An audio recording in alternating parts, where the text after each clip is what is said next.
Hello बच्चों, चलिए आज क्लास को थोड़ा इंटरेस्टिंग बनाते हैं।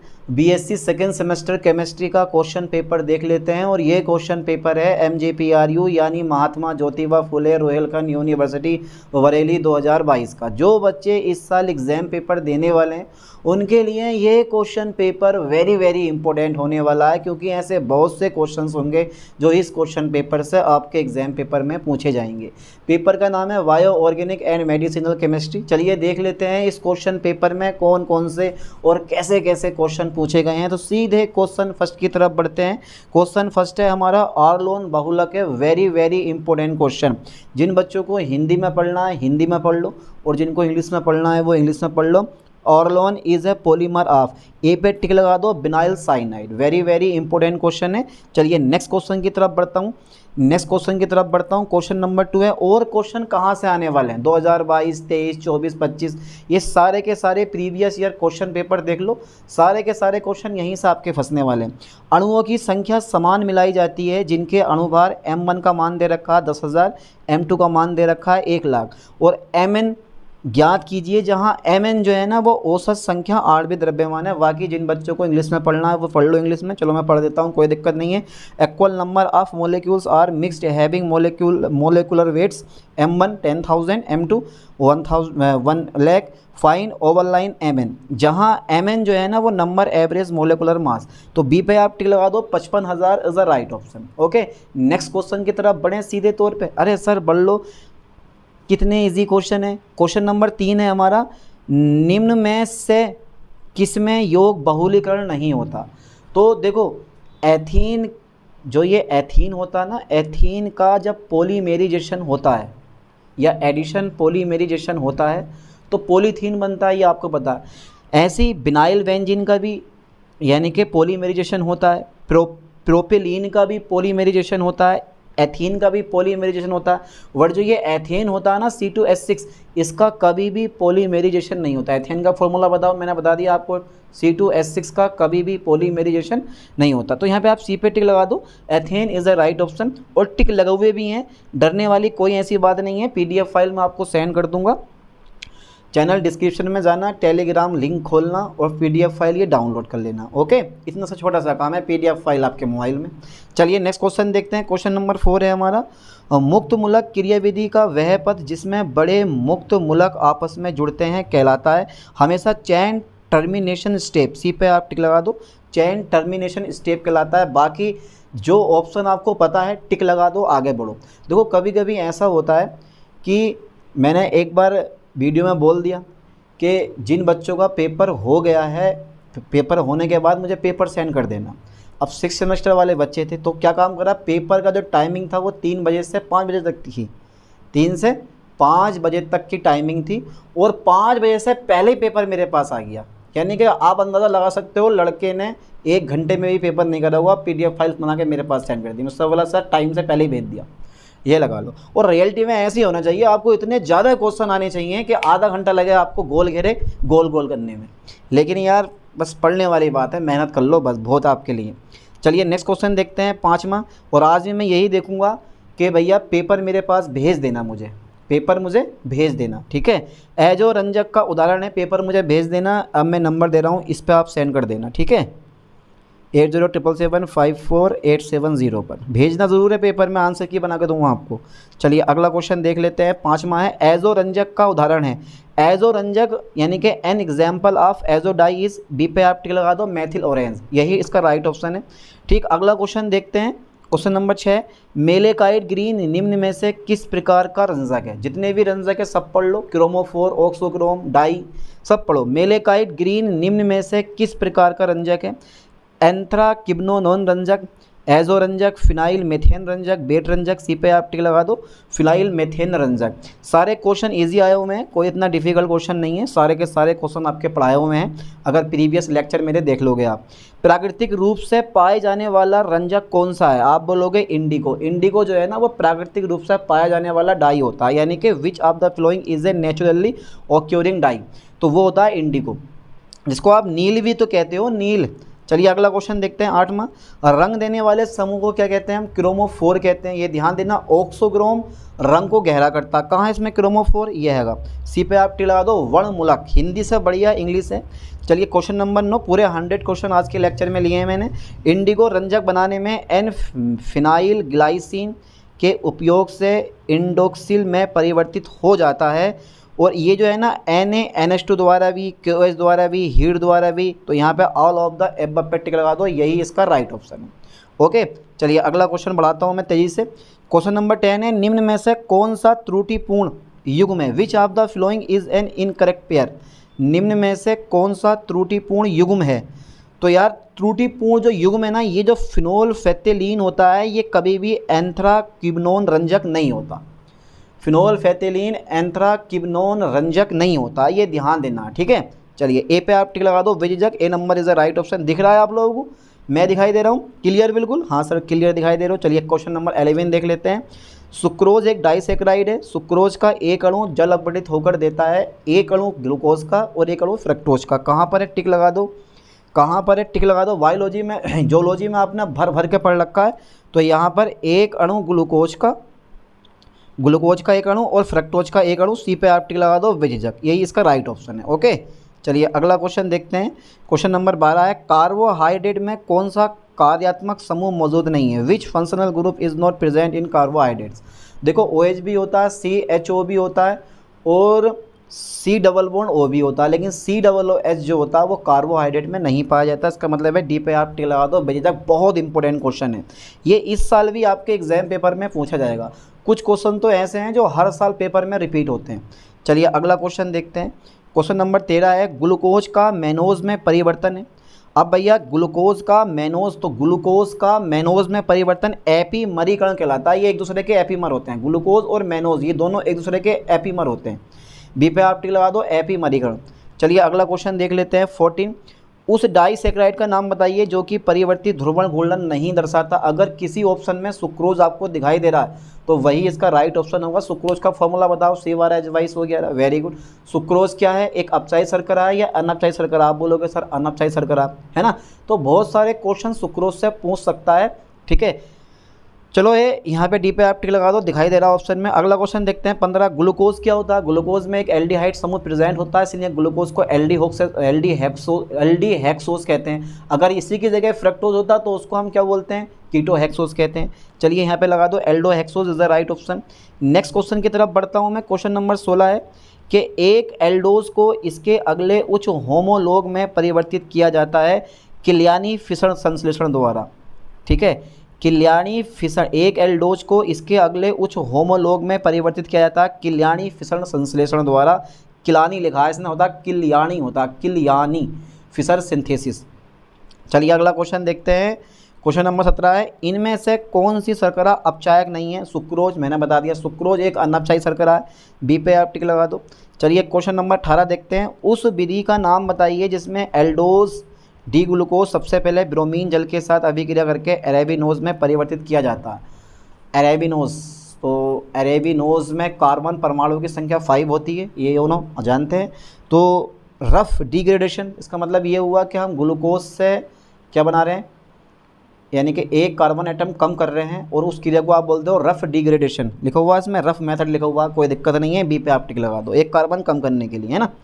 अरेबिनोज से अगर ग्लूकोज बनाना है, आपको कार्बन एटम की संख्या बढ़ानी है, तो आप किल्यानी फिशन संश्लेषण पे जा सकते हो। कम करना तो रफ डिग्रेडेशन। चलिए क्वेश्चन नंबर 19 देखते हैं। ग्लूकोज और गैलेक्टोज है, दोनों के दोनों एपीमर होते हैं एक दूसरे के। अगला क्वेश्चन देखते हैं।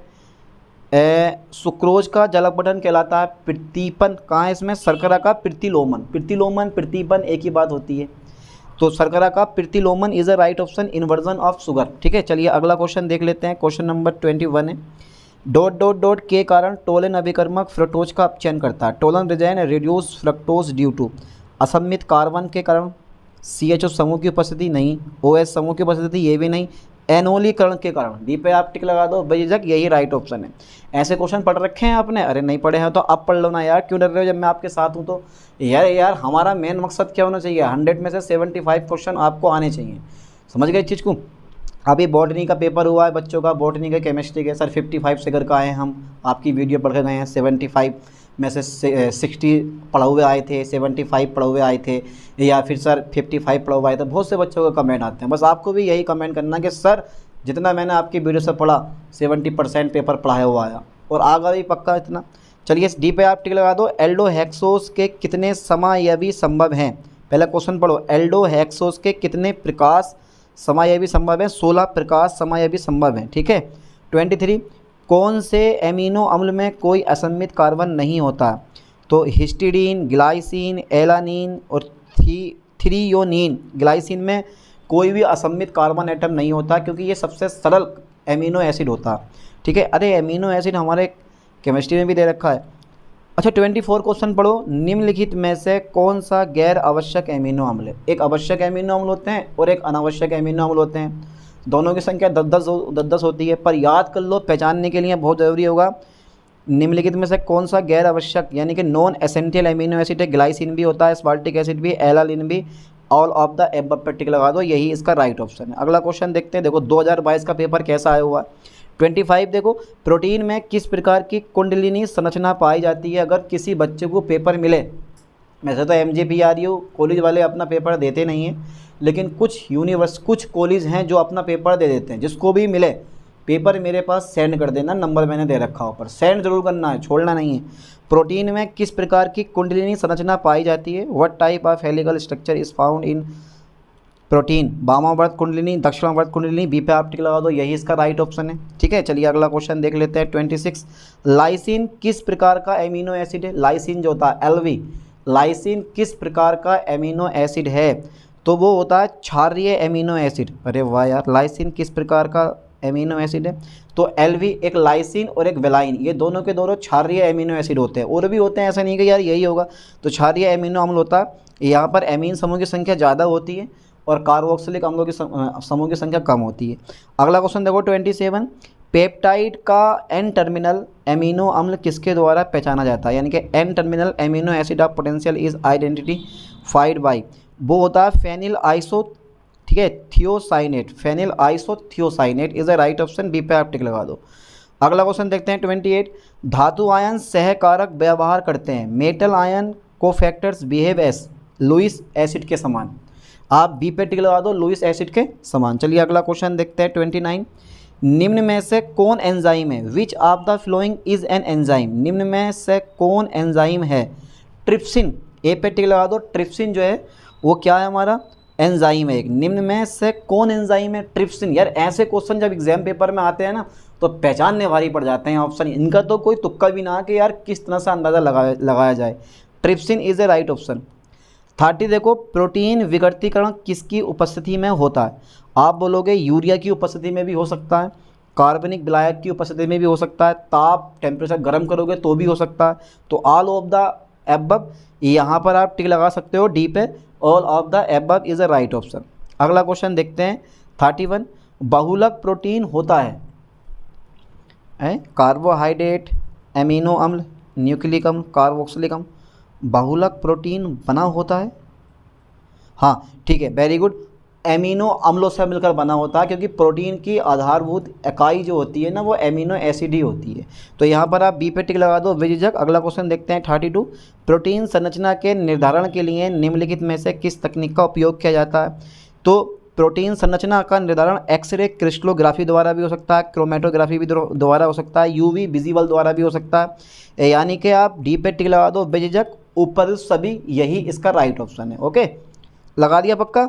हाँ सर लगा दिया। अगला क्वेश्चन देखते हैं 33, एमिनो अम्ल अघुलनशील होते हैं। एमिनो अम्ल की एक क्वालिटी होती है, अम्लीय विलयन में घोलोगे घुल जाएंगे, क्षारीय विलयन में घोलोगे घुल जाएंगे, उदासीन विलयन में घोलोगे घुल जाएंगे, लेकिन बेंजीन में घोलोगे तो ये कभी नहीं घुलेंगे। बेंजीन ढूंढ लो कहाँ पर है, ये रहा, डी पे टिक लगा दो, C6H6, ये बेंजीन का फॉर्मूला होता है। तो बेंजीन में ये अघुलनशील होते हैं, डरते हैं इससे। ये जिस तरह से सोडियम लिथियम जो होते हैं वो कैरोसिन के तेल से डरते हैं, उनमें डाल दोगे कोई रिएक्शन नहीं करते, वैसे ही ये होते हैं। एमिनो एसिड जो होते हैं वो हमेशा बेंजीन में अघुलनशील होते हैं। 34 देखते हैं, न्यूक्लिक अम्ल का एकलक है। न्यूक्लिक अम्ल का एकलक जो होता है ना वो न्यूक्लियोटाइड होता है। यहाँ पे ए पे टिक लगा दो। बहुत सारे क्वेश्चन तो आपको आ रहे होंगे, अगर प्रीवियस लेक्चर मेरे देख रखे हैं, प्लेलिस्ट उठाओ और सबके सब लेक्चर देखने शुरू कर दो, यूनिट बाई यूनिट, और मॉडल पेपर, प्रैक्टिस पेपर सब पढ़ो बढ़िया करके।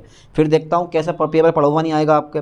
चलिए, थाइमिन की संरचना है, थाइमिन की संरचना है, सी पे आप टिक लगा दो, यही इसका राइट ऑप्शन है। अगला क्वेश्चन देख लेते हैं, क्वेश्चन नंबर 36 है, न्यूक्लिक अम्ल जल अपघटन पर देते हैं। जब भी आप न्यूक्लिक अम्ल का जल अपघटन करोगे तो न्यूक्लियोटाइड बनेगा। न्यूक्लियोटाइड से क्या बनेगा हमारा, न्यूक्लियोसाइड प्लस फास्फेट इकाई। न्यूक्लियोसाइड को तोड़ोगे तो नाइट्रोजन क्षार शर्करा बनेगी। नाइट्रोजन क्षार को तोड़ोगे तो पिरीमिडीन और प्यूरिमिडीन चार टाइप के बेस बनेंगे हमारे। ये सब याद है आपको? अरे यार, you are very very intelligent. शर्करा, प्यूरिन क्षार, पिरीमिडीन क्षार, फास्फोरिक अम्ल, ये सब बनते हैं। डी पे आप टिक लगा दो, यही इसका राइट ऑप्शन है। ओके, चलिए अगला क्वेश्चन देखते हैं 37। आरएनए में कौन सा क्षार उपस्थित नहीं होता? आरएनए में थाइमिन प्रेजेंट नहीं होता। ढूंढ लो कहाँ पर है थाइमिन, ये हैगा। थाइमिन की जगह यूरेसिल होता है। अब मैं क्षार के बारे में क्या बताऊँ, ये तो सब कुछ आपका 12th क्लास में पढ़ा हुआ है ही, भले ही आपने बीएससी सेकेंड सेमेस्टर में ना पढ़ा हो, लेकिन 12th में आपने भर कर पढ़ रखा डीएनए आरएनए। इसके अलावा पढ़ाई क्या होगा? और न्यूक्लियोटाइड का कौन सा अवयव विषम चक्रीय है? ये वाला जो है ना एडेनिन, ये विषम चक्रीय होता है। ठीक है, चलिए अगला क्वेश्चन देखते हैं। अरे एडेनिन हो गया हमारा, थाइमिन हो गया, ये जितने भी होते हैं सब विषम चक्रीय होते हैं। ट्राईफॉस्फोजीन्स, आंधी डले तूफान डले फॉस्फोजीन्स का, और ठीक है, फॉस्फोजीन्स और सिलिकॉन्स, इनसे 2 या 3 या 4 या 5-6 क्वेश्चन एग्जाम पेपर में रखे हुए मिलते हैं। ठीक है, अब देखो ट्राईफॉस्फोजीन्स में फास्फोरस और नाइट्रोजन का संकरण होता है। आप बोलोगे सर sp3 एंड sp2।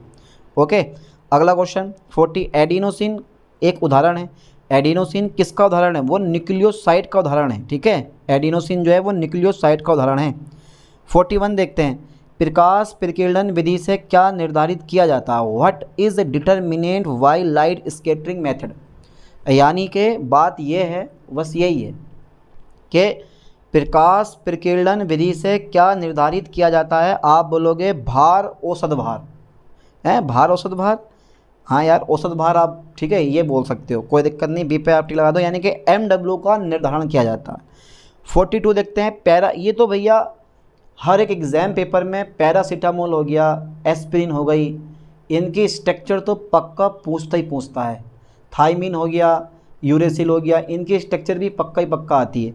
तो यहाँ पर आप बी पे टिक लगा दो, जो ये बी नंबर है यही इसका राइट ऑप्शन है। और ये संरचना आपने पढ़ भी रखी होगी। पैरासीटामोल का रासायनिक नाम क्या है, फॉर्मूला क्या है, ये सब आपको पता होना चाहिए, क्योंकि यहाँ से क्वेश्चन बन के आते हैं। चलिए नेक्स्ट क्वेश्चन देखते हैं मेरे दोस्तों। 43। एस्पिरिन है एसिटिल सैलिसिलिक अम्ल। एस्पिरिन का जो रासायनिक नाम होता है एसिटिल सैलिसिलिक अम्ल। कभी कभी पेपर में एसिटिल यानी कि एस्पिरिन की संरचना भी दे रखी होती है, पूछता है कि भैया एस्पिरिन की संरचना है, आप बोल देना एसिटिल सैलिसिलिक अम्ल पर टिक लगा देना, द राइट ऑप्शन। अब संरचना दे रखी होगी तो उसके हिसाब से टिक लगाओगे यार। 44 देखते हैं मेरे दोस्तों, निम्नलिखित में से कौन सी एंटीबायोटिक दवा नहीं है? निम्नलिखित में से कौन सी एंटीबायोटिक दवा नहीं है? तो ऑक्सीटोसिन, ये जो होती है ना ऑक्सीटोसिन, ये वाली ऑक्सीटोसिन, ये जो है निम्नलिखित में से कौन सी एंटीबायोटिक दवा नहीं है? ऑक्सीटोसिन जो है यही इस क्वेश्चन का राइट ऑप्शन है। बी पे आप टिक लगा दो बेझिझक। चलिए अगला क्वेश्चन पढ़ते हैं 45। ये तो भैया क्वेश्चन आती जाता, बहुत इंपॉर्टेंट है। HIV एड्स की रोकथाम के लिए किस औषधि का उपयोग किया जाता? आप बोलोगे जिडोबुडिन का यूज़ किया जाता है। जो जिडोबुडिन होती है ना उसका यूज़ करते हो आप, मत देखो आगे कुछ भी, यही इसका राइट ऑप्शन है। एस्पिरिन है, फिर से वही आ गया। एस्पिरिन जो होती है वो दर्द निवारक भी होती है और ज्वर निवारक भी होती है, तो एंटीपायरेटिक भी होती है और ज्वरनाशक भी होती है, दोनों टाइप का ये काम कर सकती है। ऐसी पैरासीटामोल भी यही काम करता। ठीक है, ये पेपर में आता है, बहुत इंपॉर्टेंट है। 47 देखते हैं, फिनोल एक अत्यधिक संक्षारक यौगिक है, लेकिन इसका 0.2% विलयन प्रयोग में लाया जाता है एंटीसेप्टिक के रूप में, प्रतिरोधी के रूप में, काय के रूप में, एंटीसेप्टिक के रूप में इसका यूज़ करते हैं। यानी कि कहने का मतलब यह है कि 0.2% फिनोल विलयन यूज़ होता है एंटीसेप्टिक के रूप में। याद कर लो, 0.2% फिनोल विलयन यूज़ होता है किसके रूप में? एंटीसेप्टिक के रूप में। तो ये पेपर में आता, बहुत इंपॉर्टेंट क्वेश्चन है। 48 देखते हैं, ड्रग्स यानी कि दवा, ड्रग्स के संश्लेषण के लिए तर्कसंगत मूल्यांकन क्या है? यानी कि प्रमात्रा यांत्रिकी मूल्यांकन ये भी है, अणु कक्षक मूल्यांकन ये भी है, अणु संबंध मूल्यांकन ये भी है। तो ऑल ऑफ द एबव, ऊपर उस सभी पे आप टिक लगा दो, यही इसका राइट ऑप्शन है। ओके, चलिए अगला क्वेश्चन देख लेते हैं।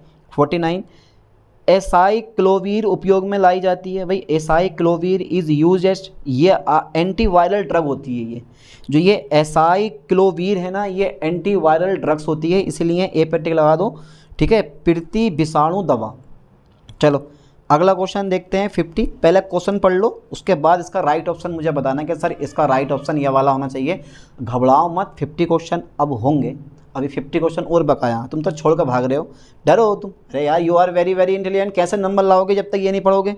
निम्नलिखित में से सल्फर ड्रग्स है, तो सल्फर ड्रग जितने भी ये है ना, sulpha pyrazine, sulpha pyridine, sulpha guanidine, ये सब की सब क्या होती हैं? सल्फर ड्रग्स होती हैं, मतलब सल्फर दवा होती हैं ये। ओके, अगला क्वेश्चन देखो जरा 51। उस औषधि का नाम बताइए जो मलेरिया के उपचार के लिए उपयोग होती है। एक तो कुनेन होती है, कुनेन नहीं है तो क्लोरोक्विन आप यूज़ कर सकते हो। सी पे आप टिक लगा दो। ये पेपर में आता हर साल, बहुत इंपॉर्टेंट है। अच्छा, ब्रेक का नियम किस समीकरण द्वारा लिया जाता है? आप बोलोगे एन लैम्डा बराबर 2d साइन थीटा। कभी कभी एग्जाम पेपर में पूछ लेता है यहाँ एन क्या है, तो आप बोलोगे ऑर्डर ऑफ रिफ्लेक्शन, यानी कि परावर्तन की कोटि। ठीक है, और बाकी तो हमारा पता ही है आप लोगों को, तो याद कर लो ब्रेक इक्वेशन एन लैम्डा बराबर 2d साइन थीटा। हो गई याद? पक्का कन्फर्म? आगे बढ़ा दूँ? कह दो बढ़ा दो। लो साहब, बढ़ा दिया हमने आगे, क्योंकि यार तुमसे बढ़कर कोई नहीं, you are very very intelligent. चलिए अगला क्वेश्चन देख लेते हैं 53। घनीय क्रिस्टल प्रणाली में निम्नलिखित एकक सेल आयाम होते हैं, यानी कि इन्हें क्यूबिक सिस्टम, क्यूबिक सिंपल वाला दे रखा घनीय क्रिस्टल सिस्टम है। तो घन में तीनों भुजाएं बराबर होती हैं, तीनों कोण 90 के बराबर होते हैं, यानी कि ए पे टिक लगा दो। ए बराबर बी बराबर सी, अल्फा बराबर बीटा बराबर गामा बराबर 90 डिग्री, है ना, क्योंकि 7 क्रिस्टल सिस्टम होते हैं ना। चलिए अगला क्वेश्चन देखते हैं 54। ए क्रिस्टल ये ठोस है, कांच कहीं है तो लगा दो टिक, ए पे टिक लगा दो। तो कुछ क्वेश्चन तो ऐसे ही होते हैं जिनको आप देखते ही अंदाजा लगा लोगे, यार ला इस पे मार दूँ, यही सही है बिल्कुल। एक अंता केंद्रित घनीय किनारे ए में एक आयन की त्रिज्या है। अब क्योंकि BCC है, body centre cubic unit cell है, तो इसके लिए आर की वैल्यू कैसे निकालते हो? √3a/2 कहाँ पर है? वो √3a/4a ये हैगा, ये बी पे टिक लगा दो, √3a/4, यही इसका राइट ऑप्शन है। चलिए अगला क्वेश्चन देखते हैं 56।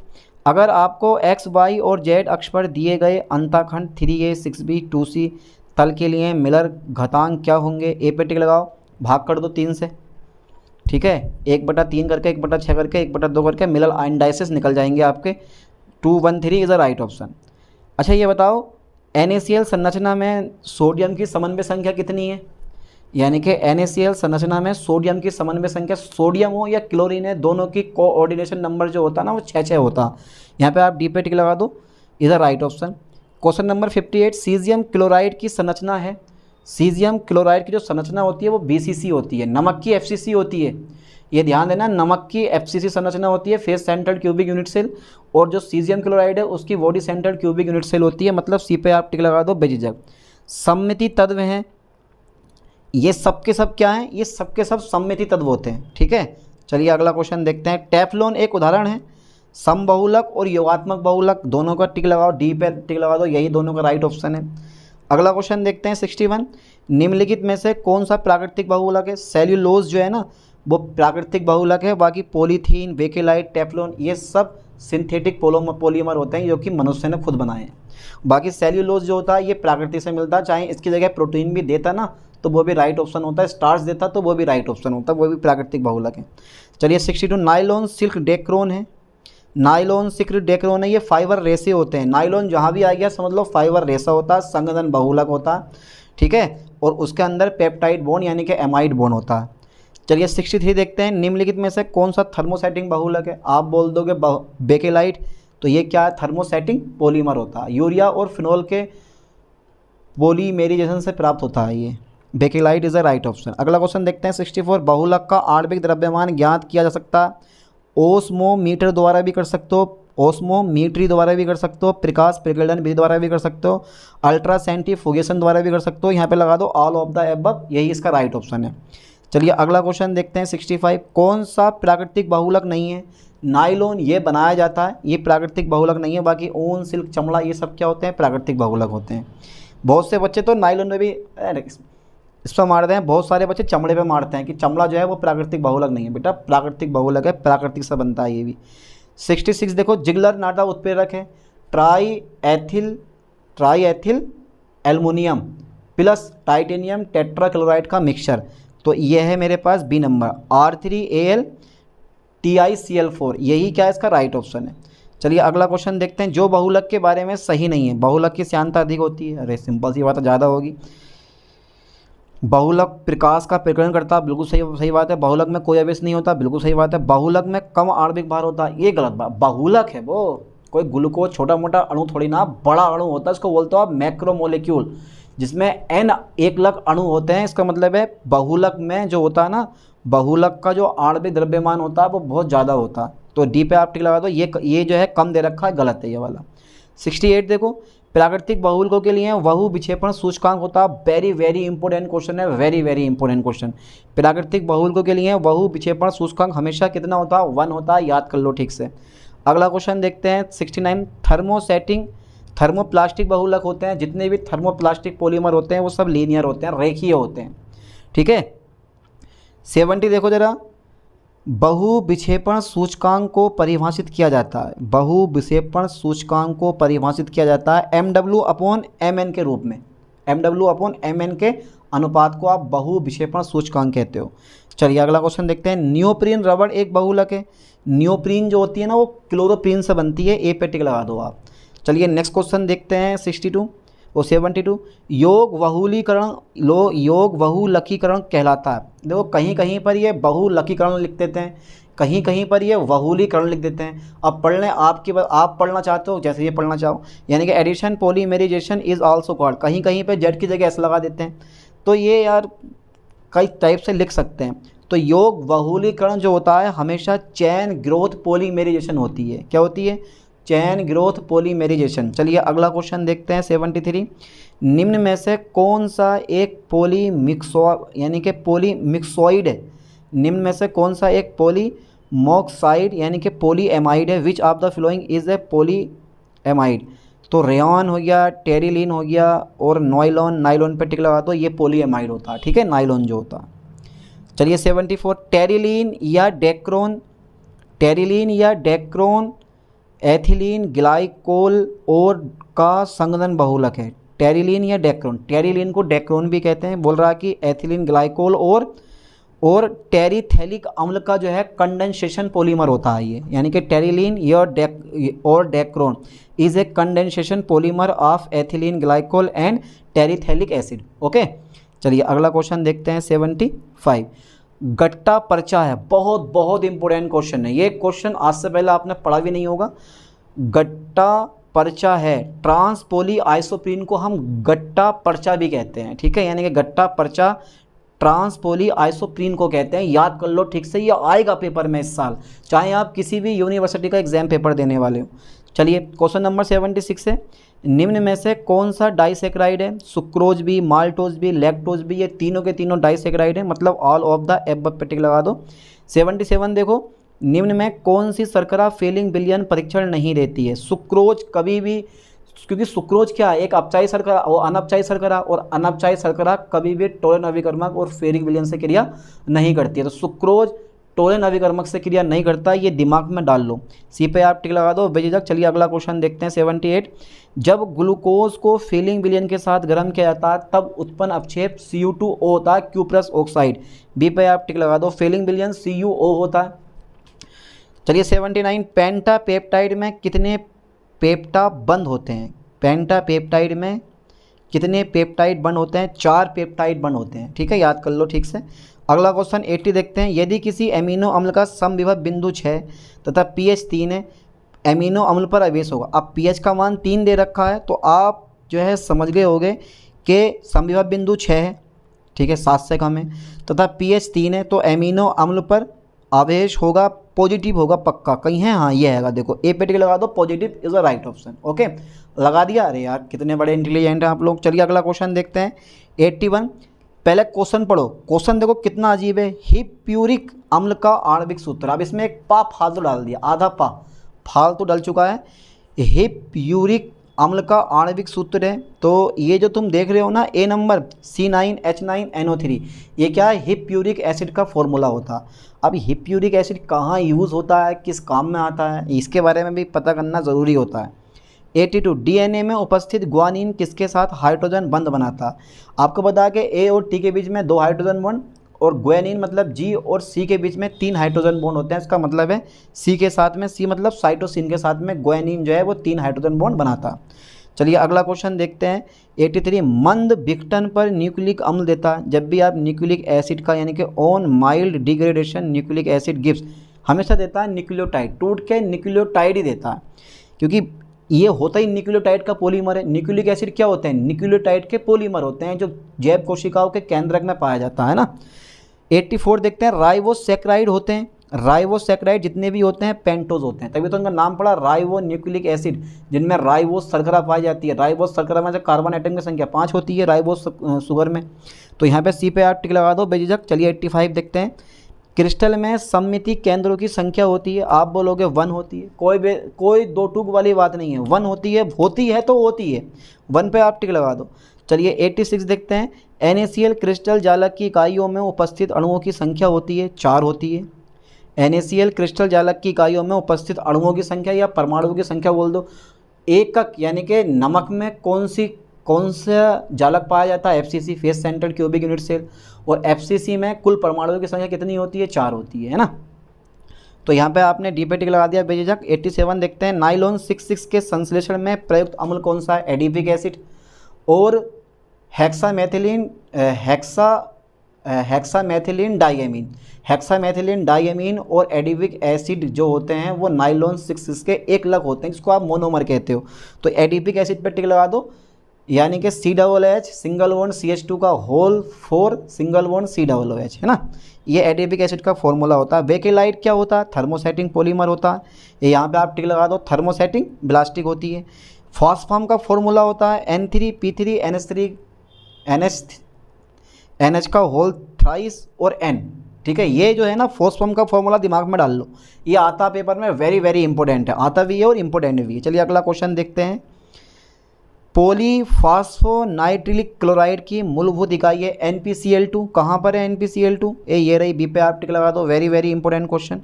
अगला क्वेश्चन देखते हैं 91।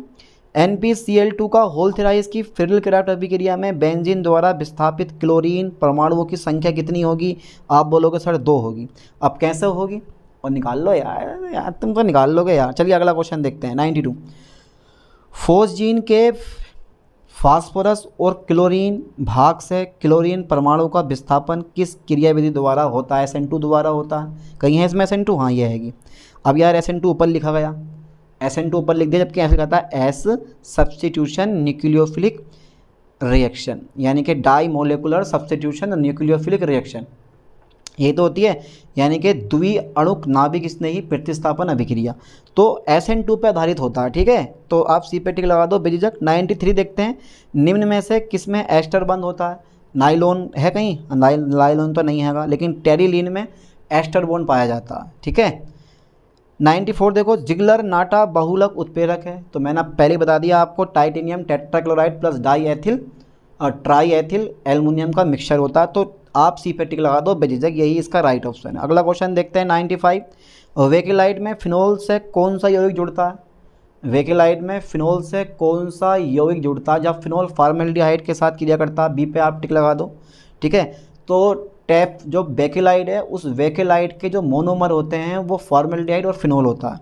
96 देखते हैं। निम्न में से कौन सा बहुलक नहीं है, सिल्क, DNA, DDT ये बहुलक नहीं होता। Dichloro diphenyl trichloro ethane, P, dichloro diphenyl trichloro ethane, ये DDT की फुल फॉर्म होती है।